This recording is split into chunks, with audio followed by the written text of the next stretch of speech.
So how awesome was Sky? Like, what a great way to kick off the summit. So I got the memo on yellow, but I did forget to wear something I can clip a microphone into. So I'm going to try to use both hands, and it's kind of this thing, but I think I got it. So my name is Alyssa Coughlin. I'm a director and chief of staff for Autodesk. Yes, yay, somebody out here likes Autodesk. Which means facilitation is a lot of what I do every day. And I've had a lot of lessons learned along the way, and I'm really excited to share some of those with you today. So let's jump in by just putting our storytelling hats on. We're going to do an exercise called Color This. So you're going to pair up, you're going to find a partner. You are going to think of a story that comes from one of these three prompts, and you are going to tell your partner your story. As you're going through, if you get to a detail that your partner would like to know more about, they're going to say, color this. And that means elaborate. Talk more about the details, the feelings, whatever comes to mind. And then after they've heard enough detail, they will say, advance, and you continue the story. So we're going to take about 5 minutes per person, and then we'll switch, and we will rinse, wash, and repeat. And we're just going to kind of warm up and get going with storytelling. So with that, find a partner, and you've got 5 minutes for your first story.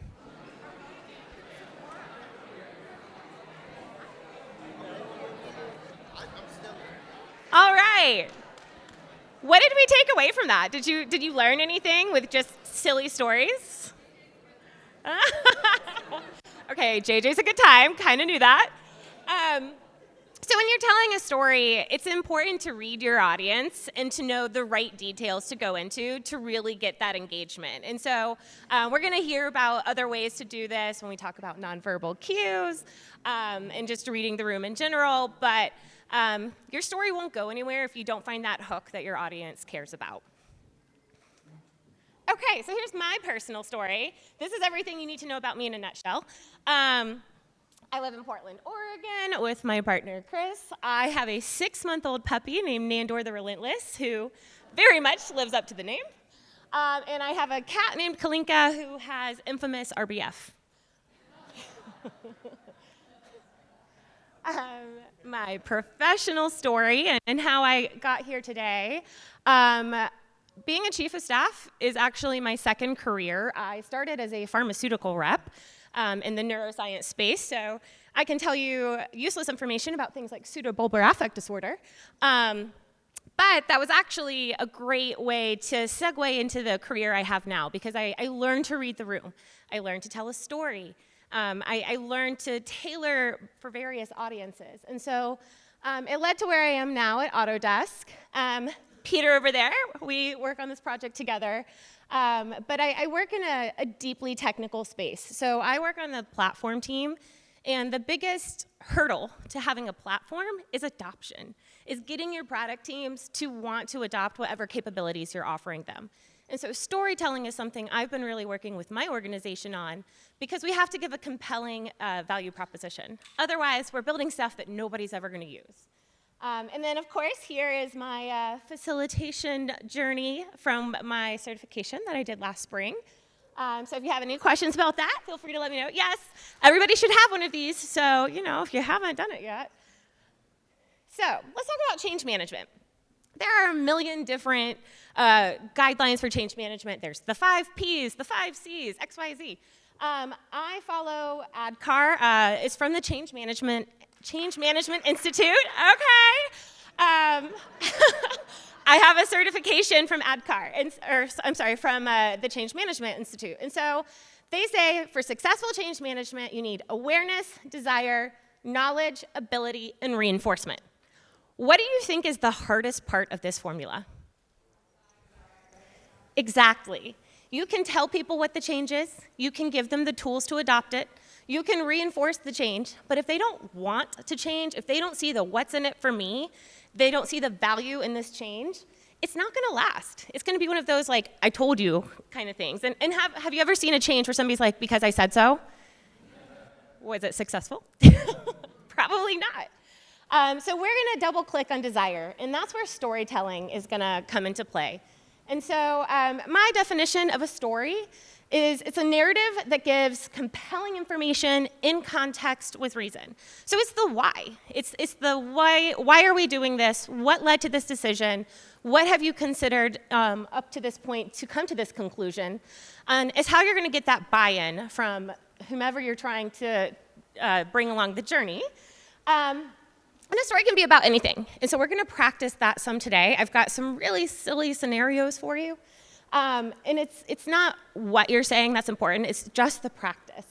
And so the important thing on that journey is that you are taking your customer, your user, your stakeholder, whomever, with you. If you're going along by yourself, you're going to end up at the top of that mountain alone. And you're not going to have successful change management. Your story will have not done its job.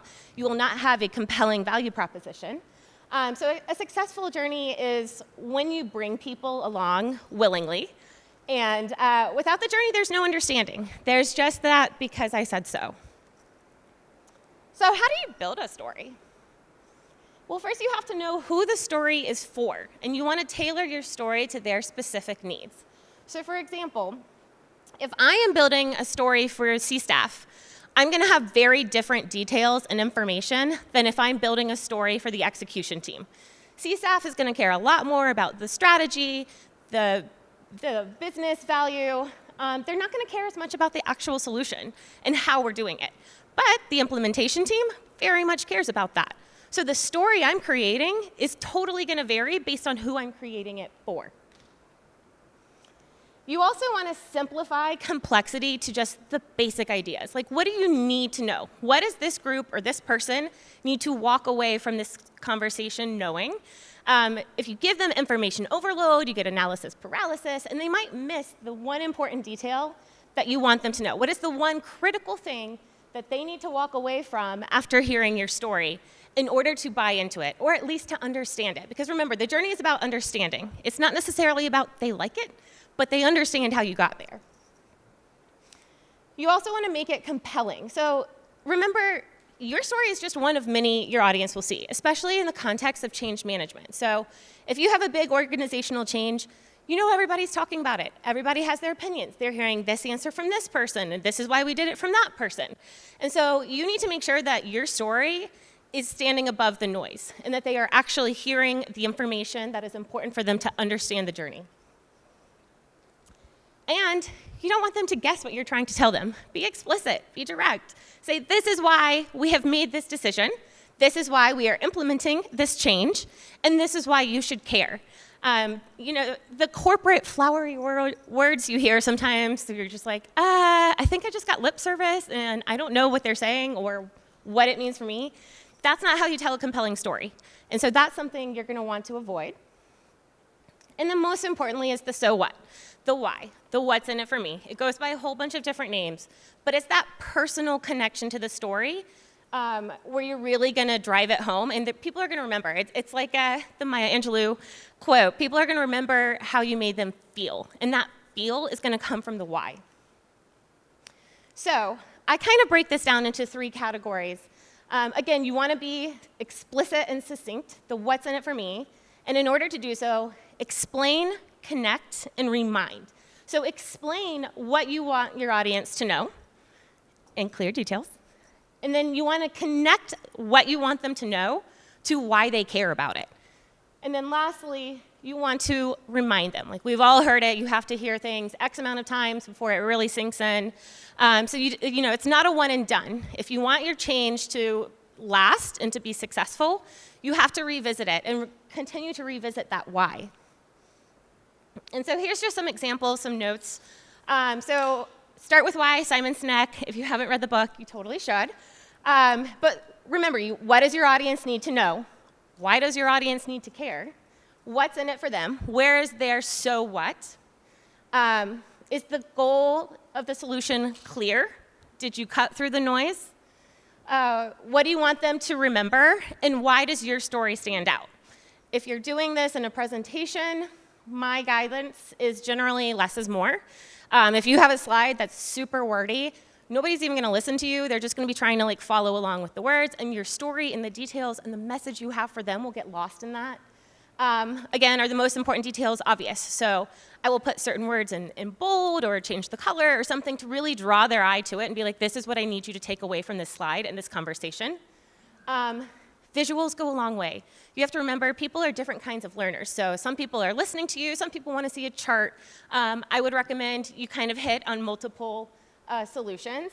And then, does it clearly serve the purpose? Did people walk away from this meeting saying, why am I here? That was not a good use of my time. This could have been an email.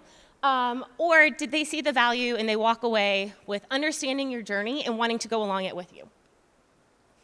So, a common narrative or story arc breaks down the solution and the problem, and then in between is the why should I care?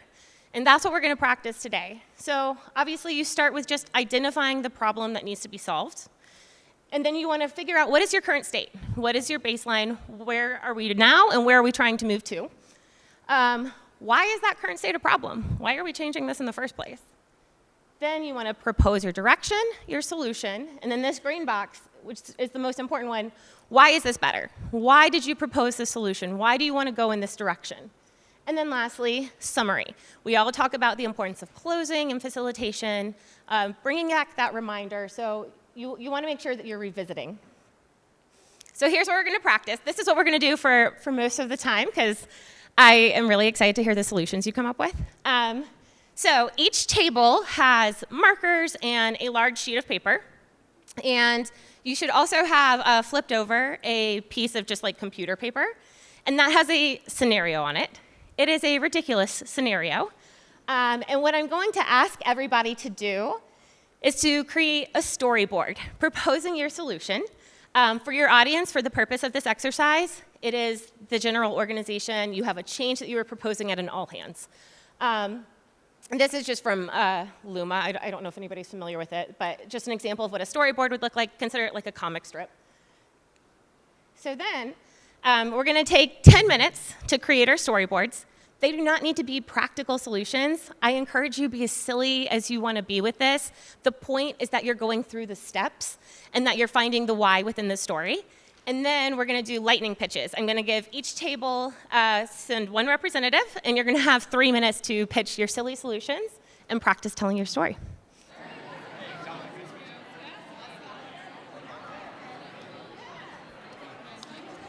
Give a round of applause for table one, who's going to kick us off. So if you want to, you can send representatives, or the whole table can come up. We have a second microphone over here that I'll grab for you. The ask is to read the situation, the change that your table was solving for, and then present your story. All right, table one. So do I have 5 or 20 minutes? Which one was that? 2 to 3. Oh, okay. So here's the situation. Your company has determined that as part of a well-being initiative, they will be replacing all coffee and tea offerings in the break rooms with room temperature sparkling water. Sounds like it almost sold itself right there. So what we have determined is, I don't know if you know about caffeine, but that's a non-potable liquid, right? It doesn't really refresh you. It's dehydrating by its nature. So what we have are people who are completely dehydrated by coffee. We have dry eye syndrome. People are just breathing in dust. They're showing up as raisins to work. So we care about your well-being, but we also care about the planet. So what we have determined is that we're working with some power plants, and we're taking their carbon and capturing it.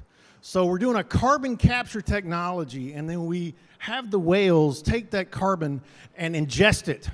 And then when they blow it out their blowholes, we capture that water as sparkling water. Now with free mucus. So and also antibacterial. And so we capture that and we put it into our break rooms. So we're not only being healthier, we are actually saving the whales and the entire planet. All right, way to go, table one. What do you think? Did they take you on a journey? Are you sold?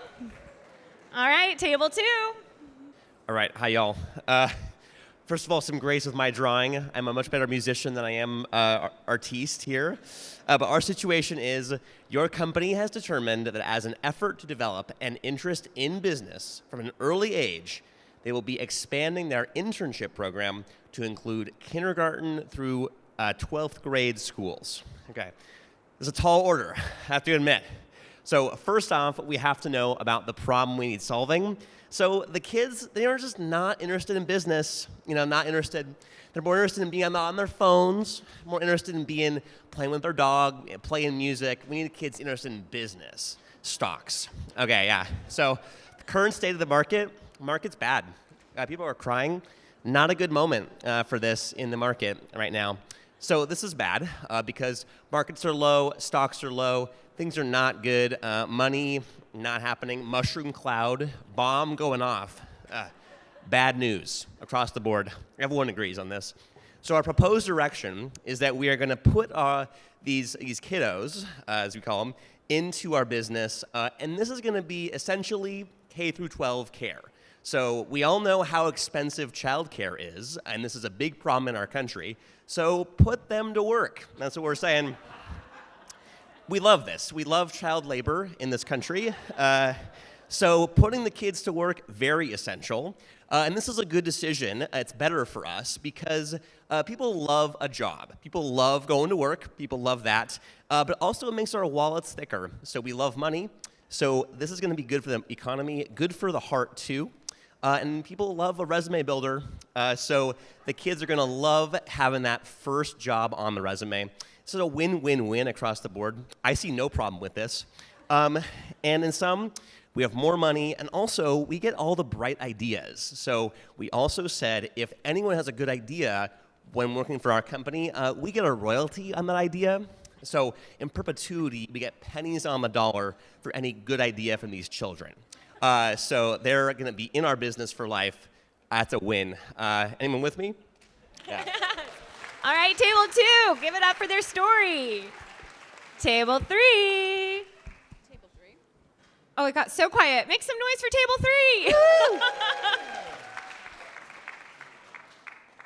3. Our situation is that our company has determined that our February 1 team offsite should be moved from Tulum to your office to Siberia due to optics and concerns about the company meeting at a beach destination. So here's the problem. People are very, very unhappy because they think that we're not getting work done because everybody's at the beach enjoying themselves. However, because we made this shift where we're moving the team to Siberia, our whole team is really, really unhappy. They're just bummed.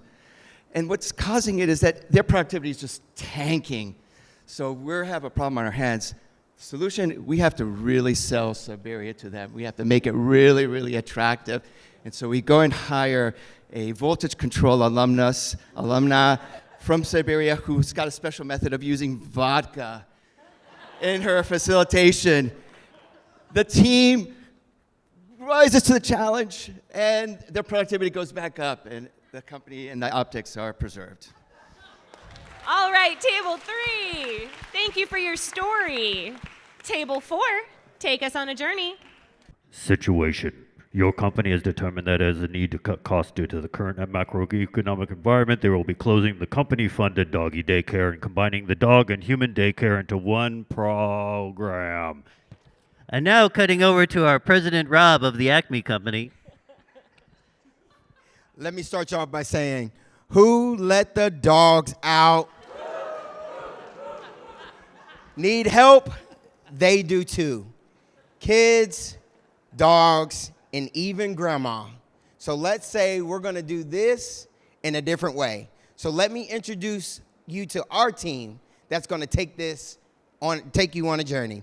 For Casey, who's our VP of Doggy Care, and from Tamara, who's our VP of Human Care. Did you know that 38% of dogs say that smells at the office remind them of home? Did you know that 48.46% of dogs say that they get more treats and have an expanded network if they go to the office every day? Did you know that 92.7% of dogs that spend time out of the home report feeling better about themselves? But wait, there's more. Did you know that 85% of young children who spend time with emotional support animals actually read better? Did you know that kids who spend time with dogs and the elderly, yes, your grandparents, they have much lower cognitive, emotional, and behavior issues, and they're also more likely to be kind? And of course, we all know, and research shows, elderly people who hang out with kids and dogs are proven to live 20 years longer. So, our solution is that we combine the doggy daycare with the elderly and kid daycare, come up with a curriculum to help them support each other. Problem solved. All right. Oh, it comes to the dance. Thank you for sharing your story, Table 4. All right, Table 5.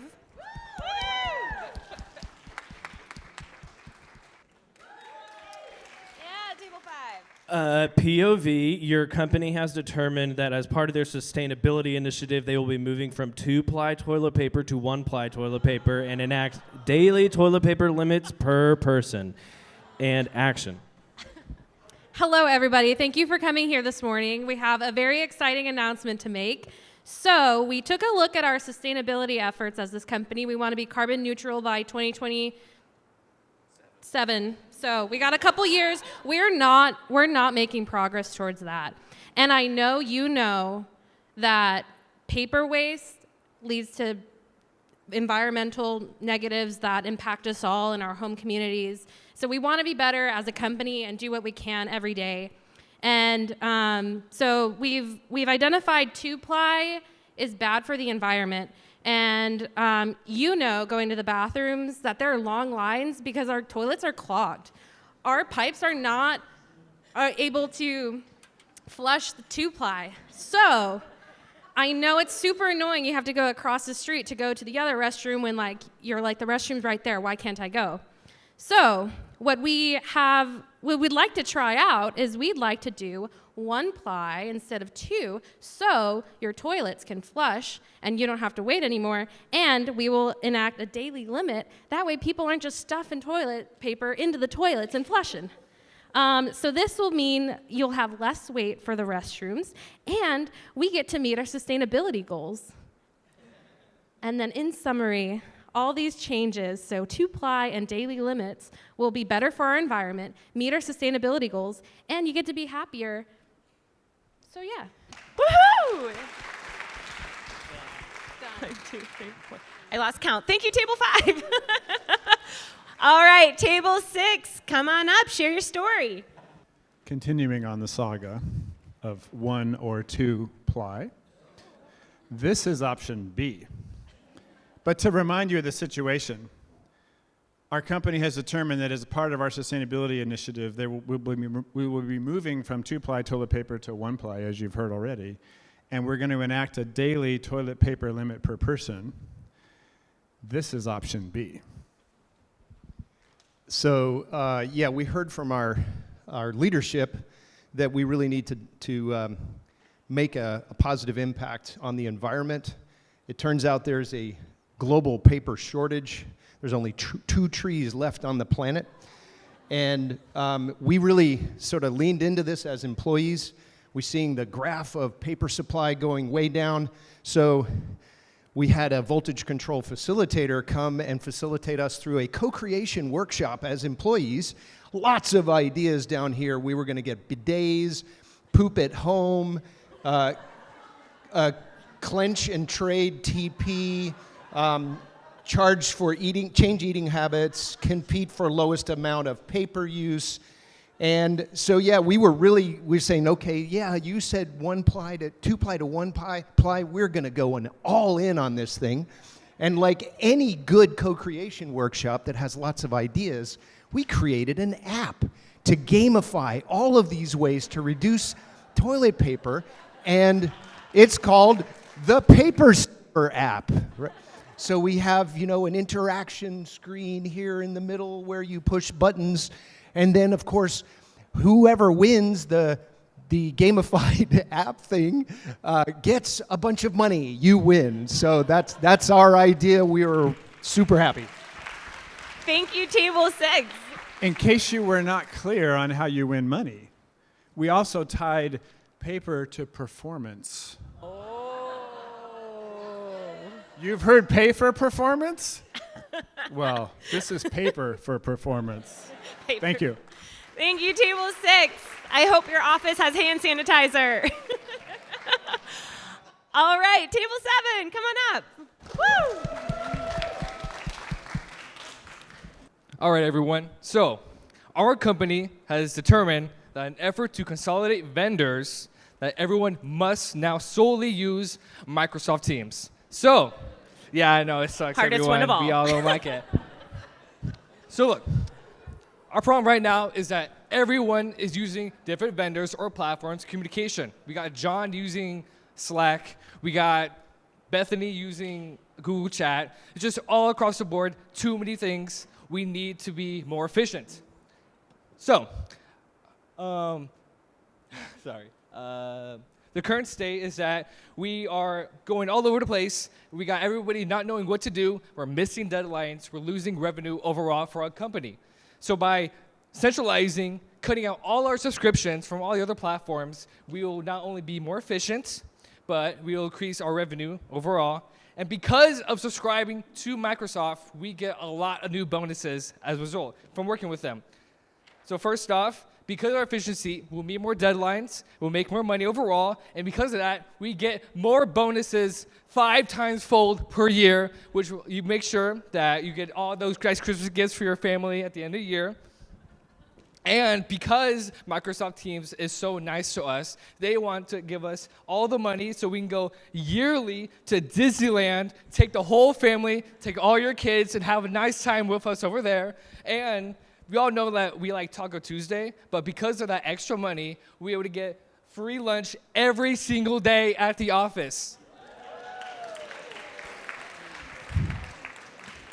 So, as we all know that Microsoft Teams, we're not all on the same board of that, but because of that centralization of communications, we will get more money in your pocket, more money as a cup for the shareholders, and all the nice trips, all the free food throughout the year. Thank you. All right, Table 7. Thank you for sharing your story. You might even be able to afford more toilet paper with that. All right, Table 8, let's do it. Picture this. Your new CEO, Dwight K. Schrute, has decided to replace Free Pretzel Day with Free Beet Day. He claims this will save money and improve company health. The beets are even from a local organic farm. All right, so our problem is that the CEO is now saying we're going to serve beets. And unfortunately, our staff are all on Team Pretzel, and they're not so motivated by this. So it is our job to convince everyone why this is really a great idea. So I don't know if you know this, but beets are actually super healthy. They're good for your cardiovascular health. They're good for iron absorption, so you can, work those muscles, all kinds of good fiber. So beets, much healthier for you than pretzels. But we know that's not enough. So, we're also... we are a pretzel company. I don't know if we mentioned that earlier. And so this is really a problem for us. But, we're looking at the trends out there, and we're noticing, there's a lot of people with celiac disease. There's a lot of people with diabetes who can't eat pretzels. And there's also a lot of people who are just trying to be healthier. So if we want to follow the market trends, we really need to get ahead of it so that we can sustain our profitability and our market share as these trends develop. So what we're going to do is to help smooth this transition, we're going to create a beet pretzel to help just smooth the way. And that means that we will all be healthier and wealthier all together. Woohoo! Thank you, Table 8. Okay, Table 9. What do you have for us? Hello. All right, so we've got scenario 3. Your company to determine that part of the well-being initiative, they will be replacing all coffee and tea offerings in the break room with room temperature sparkling water. I know there was an earlier group. They missed it. Charles, sorry. We got it. We're going to give it to you. Okay. So here's our problem. Too much damn energy in the room. You know, I like to come to work and feel mellow. I'm from California. I want to feel the groove. All right? Use your So mic. that's our current. Dull smiles. Where does dull smiles come from? Where do dull smiles come from? Tea and coffee. So we're part of the problem. We're going to fix that. Insurance expenses for whitening are out of control. We've got an insurance expert at our table. That's her point there. It's out of control. So our current state, way too much productivity going in our group. Just way too much productivity. We need people to slow down. They're not focused on their looks. I mean, everybody should be taking pride in their looks. What's this stuff about whales? You need to focus on you. The people that are producing and working really hard, what do they want? They want money. No money, no money. We make enough.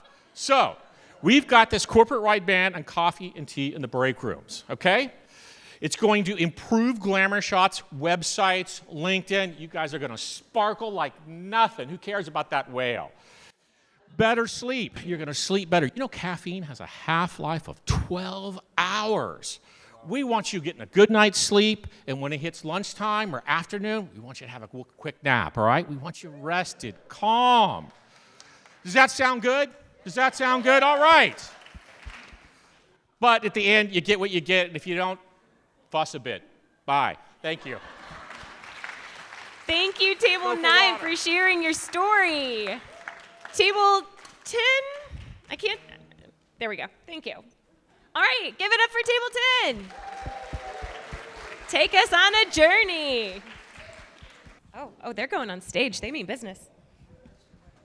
Imagine a time when you've been faced with an incredibly huge challenge and you've had to make an enormous change to adapt. We've all had to do it here together at Goober Inc. We've weathered a lot of hard things together. And in this moment of difficult macroeconomic times, we all know that Goober Inc. is being squeezed. And we care so much about you, about your pets, about your families. And so because of that, we are unveiling a combined doggy and child daycare starting tomorrow. And what does this mean for you?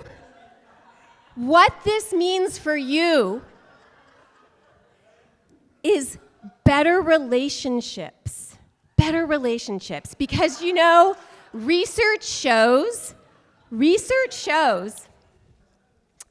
that when children under the age of 5 spend at least 17 minutes a day within the vicinity of a dog, they are 75% more likely to be kind to their parents and to be a good human. And we know that when dogs look into a child's face, they will live 13% longer. So we are thrilled to unveil this new program for all of you. And that's it? And that's it. Thank you for sharing your story, Table 10. I think we're all better when we pet dogs. All right, Table 11, take us on a journey. Shout out for Karen. So, our situation. Your company has determined that as part of their inclusion initiative, everyone must be addressed by both their name and their spirit animal. Accompanying interpretive dances are encouraged, and we are making them required. So, as we were developing this, we came up with, why do we want to bring forward our spirit animals? We have a problem. Our problem is we don't understand each other's work styles. I mean, imagine that your cube mate is a cat. They're very busy chasing laser pointers, climbing on the laptop, putting their butt in the camera. You ask them a question, they swat at you and they hiss and then they run away. It's not very productive. You have your other cube mates, a dog. They are just way too happy. Like, somebody gave them way too many treats first thing in the morning. They're chasing their tail. You can't understand them half the time because they have this insatiable desire for peanut butter.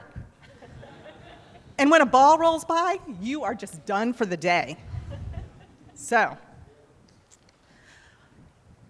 what this causes is silos, confusion, swirl, missed deadlines, and miscommunication because your cat's aloof, your dog just wants to play, and let me just tell you, it creates problems, especially when the dog wants to sniff the cat's butt.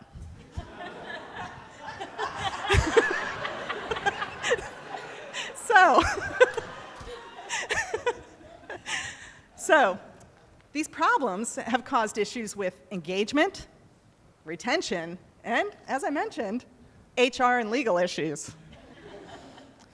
So the new direction that's been proposed about bringing forward your spirit animal is highly encouraged. Imagine Sarah is a cow, using her pronoun she, her, always announces, I'm Sarah, she, her, I'm a cow. Gives you an idea of how she may be coming into a meeting. And then you have John, who's a goldfish, which explains why he doesn't remember anything. And he shares his pronouns he, they. So you know where he's coming from, and you know how to work with him. He's very busy taking notes, by the way. So giving this will help us understand how we work, as well as how we need to work with each other. So why is this better? Creates vulnerability. We're all vulnerable with each other, sharing our spirit animals. We have a better idea of where each other's coming from. Be more inclusive. Higher retention. Give each other grace, and it would be a lot of fun. So in summary, we think doing this will move us from misalignment. We're all headed different directions. We're all different, speaking different languages. And we're going to move forward together, understanding each other so that we can communicate better, have better human connection, and move towards alignment. Woohoo! Thank you, Table 11. Interpret dance off the stage. All right, Table 12, take us on a journey. So our situation is that your company has determined that as an effort to develop an interest in business from an early age, they'll be extending their internship program to include K through 12 schools. Any parents in the room? Any parents? So you guys get this. Kids keep pursuing unrealistic goals. They want to be marine biologists, they want to be doctors, they want to be nurses, but what the world really needs is more middle managers. Here at Business Functions International USA, Incorporated, we understand that problem. These kids are out here trying to pursue these lofty goals, but what we really need them to do is sit in a cubicle and learn business lingo. So that's why we developed the Kid Internship Program. K through 12, we're talking elementary school. Your third grader Sally could be a VP of product in no time. Timmy can ditch the slide and slide into his Q4 sales projections with ease. We're creating a cradle to CEO pipeline. We're increasing our kid performance indicators nonstop. And this pipeline will not only project these kids into greatness, but our country into greatness. So join the Kid Internship Program, and like Ricky Bobby said, if you're not first, you're last. Thank you so much for sharing your story, Table 12. Last but certainly not least, Table 13, take us on a journey. Hello, everyone. I didn't know that we had to be theater majors to be in attendance today, so thank you for all of you for putting on such beautiful shows. Our situation was very similar to the two tables before us, but of course I forgot my sheet of paper because I am a goldfish. We identified that our problem is that, so our situation is that people are not knowing each other well, and in order to solve that problem, we all are now going to be able to use each other's names and our identity animals. We are using the term identity animals. That was a team choice to talk about how we are able to relate with one another. So our situation is we're in the office, we're wandering around, no one's using our names, no one knows anything about each other because we don't have a shared language. We don't have anything that keeps us together. But what do we all love and adore? Animals, obviously. Obviously animals, the fuzzy ones, the big ones, the mean ones, the cute ones. We love all animals, and that is our shared language with one another. And so instead of sitting in our meeting saying, oh, hey, you over there, and not talking to one another, we're all looking on LinkedIn. We're like, hey, Indeed.com, I don't want to work here anymore. They don't feel me. They don't feel my vibe. And so at our next team meeting, I say, hey, you know what? My name's Samantha, and I'm a manatee. And my friend says, and I'm Tom, and I'm an emotional support bear. and you know what? Manatees and bears have more in common than you think they do. We both don't like the cold. We get into warm places over the winter, and we hang out, and we just vibe. We nap, we vibe, and we have a great time. And you know what? Now Tom and I are best friends. And no longer are we in our meetings job surfing on the internet. We are now sharing our connections amongst a group of 2 foxes, a duck, a horse, a chihuahua. And we would love to hear all of y'all's as well. Thank you so much. Thank you, Table 13, for sharing your story. So, of course, these were all very silly. I got every table right. Okay. These were all very silly, over-the-top examples. But the point is, these were changes that would probably not be very well received. And so in order to get that buy-in from your organization, it's really important that you go through the process and you sell them on why this is better. Why are you making this change? What is on the other side of this change? What's in it for me? Is there anything you all noticed throughout this process? Yes. Emotion? Absolutely. I mean, these were silly, we're laughing, but like when you can make that human connection, when you can make something personal, you can make the change linger. It'll last, people understand it, people have that value prop, people have that buy-in. Anything else? Yeah. You gotta wait.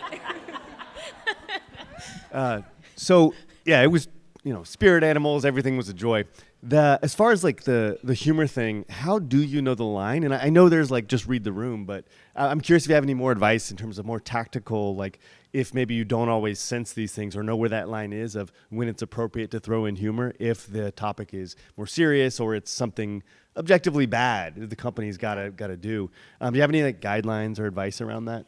I wouldn't say, firm guidelines.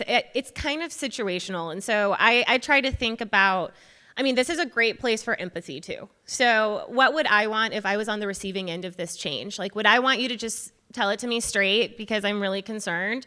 Or do I want you to kind of, make me laugh a little? This is rough, but like, how can we make it a little bit better?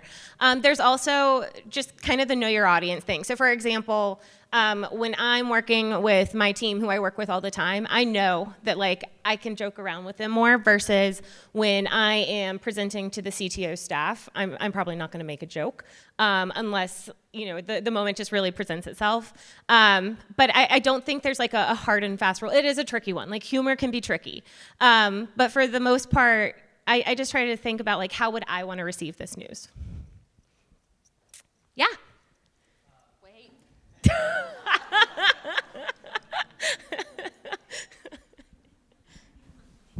I think it's important. Our group was actually having a little bit of a hard time getting consensus on what the problem was. Mhm. And I think oftentimes we just jump into like, what's the proposed direction versus us saying like, what are we actually trying to solve? And I think it's just a good meta reminder for me to be like, are we aligned on the problem as a group, as a starting point? Or is there one problem we're going to tackle for this scenario? Because maybe there's three, but Yeah. for this situation, how do we differentiate before we integrate? Yeah, absolutely. That is a great call out. I appreciate that.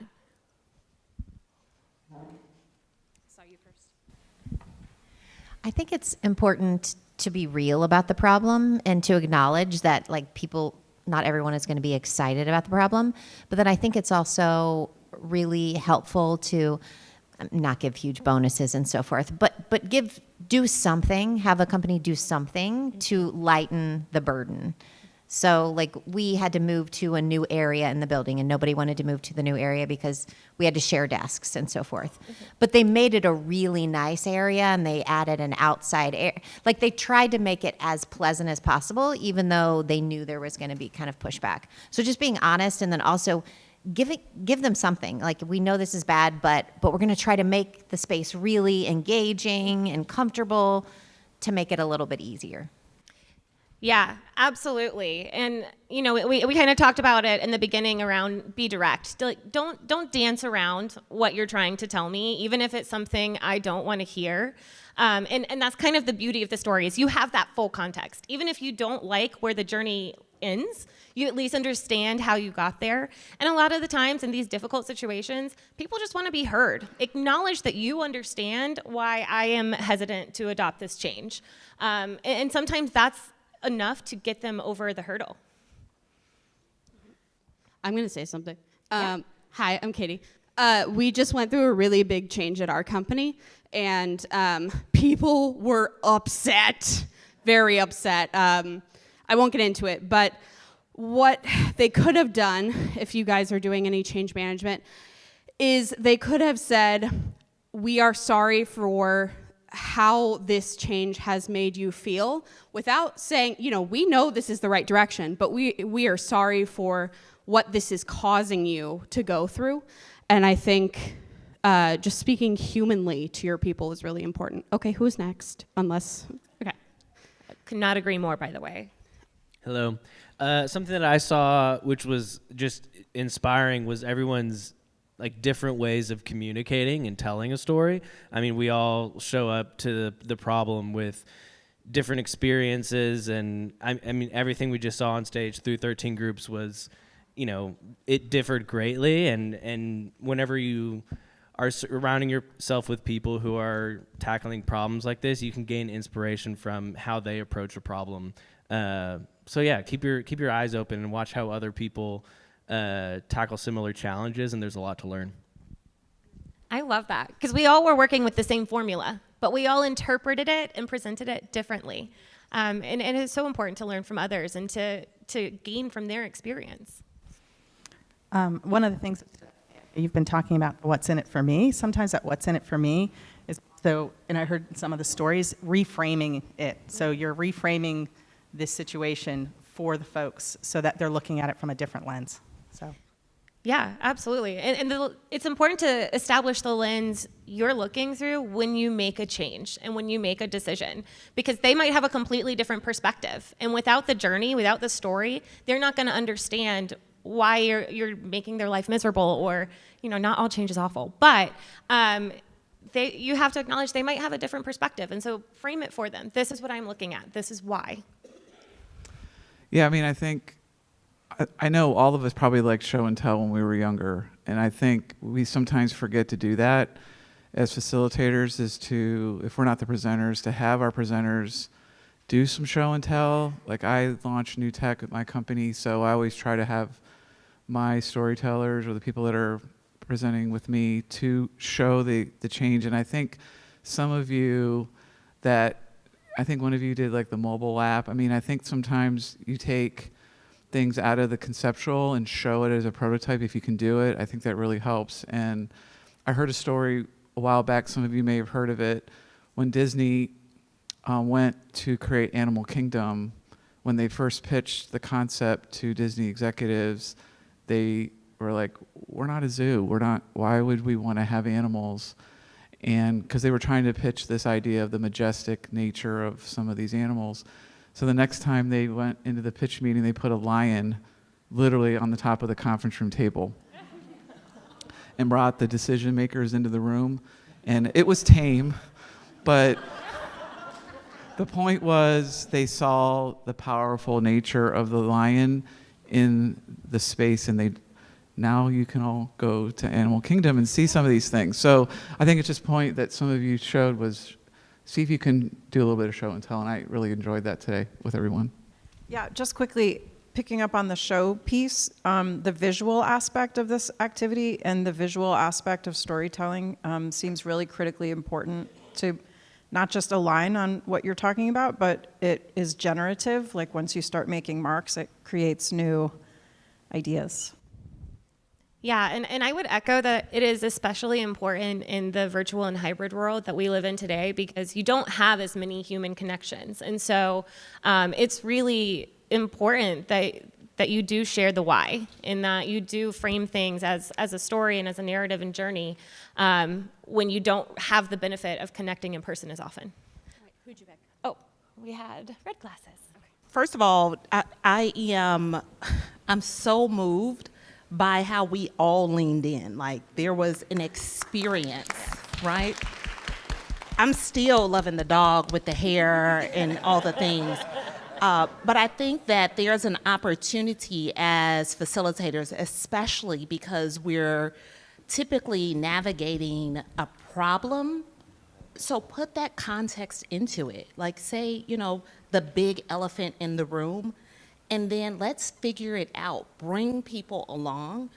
We saw it multiple times. There was the pattern of the multisensory experience, right? There was the laughter, that was movement, there was, I think, some singing, dancing.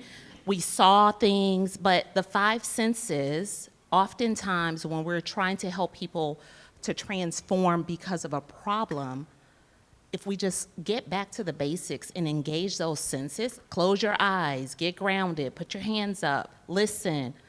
Sometimes that's an easy way to help folks to experience it. And I just want to thank you all for being a part of it. Yes, the engagement is so important, and thank you all for it. When you have that engagement is when people actually start coming with you on the journey instead of staying behind and letting you go by yourself. The question about humor made me think of something. If I was facilitating the team trying to figure out how to roll out the change, so this is sort of like the working group. There's I can't remember the name of the practice technique, but it's basically tell me all the ways this will fail. And if you did that and you allowed them to say, maybe add one that's really silly or something, you kind of allow them to go beyond the bounds, it might really trigger brainstorming because it can be really easy, especially if you're kind of in a high stress, we're worried about the change moment, that you don't think about all the peripheral things that can happen. And I think to the question of humor, if it's the right group, that might kind of bring up ideas like, who would have thought an app for toilet paper? Like, could be the next best thing, but we didn't do that unless it was kind of humorous and we had the bounds taken away. So just a thought on how that might help a certain kind of group. Yeah, awesome. Yeah, thank you. So we have 2 minutes left, and I want to close with a reflection. And I want to start with when you are sharing a story, when you are going through the change management process, people don't have to agree with you to commit. They don't have to like the answer. They just have to understand why that is the answer. We have a saying at Autodesk, you can disagree and commit, as long as it is safe to try. So my challenge to you as we close out is to reflect. Think about a change that you've experienced in the past that was not managed well. What was missing from that change? What piece of the story would you have liked to have had to have been brought along on the journey? And also reflect on maybe a change you have coming up. It could be real or hypothetical, and just how you would like to show up and how you would like to tell your story and bring others along on the journey.